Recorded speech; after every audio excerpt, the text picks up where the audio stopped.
మోహనవాణి శ్రోతలకు నమస్కారం. ఈ ఎపిసోడ్లో ఒక అద్భుతమైన విషయాన్ని అందరం కలిసి విందాము.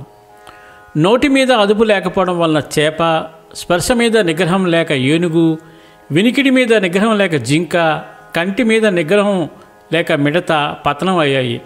వాటికి కేవలం ఒక్క ఇంద్రియం మీద నిగ్రహం లేకపోవడం వల్లనే అవి నాశనమైతే, మనిషికి తన పంచేంద్రియాల మీద నిగ్రహం లేదు.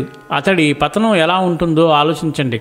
మానవునికి తన కళ్ళ మీద నిగ్రహం లేదు, ఏవి చూడకూడదో అవే చూస్తున్నాడు. తన చెవుల మీద తన నిగ్రహం లేదు, ఏది వినకూడదో అదే వింటున్నాడు. తనకు నోటి మీద నిగ్రహం అసలే లేదు, అనవసరమైనదంతా మాట్లాడుతున్నాడు. అలాగే మనం పీల్చే వాసనలు మనలో ఉద్రేకాన్ని కలిగించేవిగా, తమోగుణాన్ని పెంచేవిగానే ఉంటున్నాయి. స్పర్శ విషయంలో కూడా అంతే. మనం స్వీకరించిన ఆహారంలో 6వ వంతు మనస్సుగా మారుతుందని చాందోగ్యోపనిషత్తు చెబుతోంది. ఇంతకీ ఆహారం అంటే ఏమిటి? కేవలం నోటి ద్వారా మాత్రమే తీసుకునేది కాదు.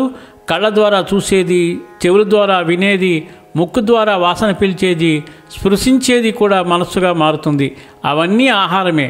మనకు ఇంద్రియ నిగ్రహం లేనప్పుడు, నిషిద్ధమైన ఆహారాన్ని స్వీకరిస్తున్నప్పుడు మంచి ఆలోచనలు రమ్మంటే ఎక్కడి నుంచి వస్తాయి? మంచి పనులు చేయమంటే ఎలా చేస్తాము? మన శరీరం అంతా అశుద్ధమైన, ధర్మబద్ధం కాని అనైతికమైన ఆహారంతో ఏర్పడుతోంది. దానితోనే నిండుతోంది. అందుకే సమాజంలో మనుషులు పెడదోవ పడుతున్నారు. దీనికి మార్గమే లేదా? ప్లీజ్ కామెంట్ చేయండి. సర్వేజన సుఖనభవంతు, లోకా సమస్త సుఖనభవంతు. ధన్యవాదాలు. స్వస్తి.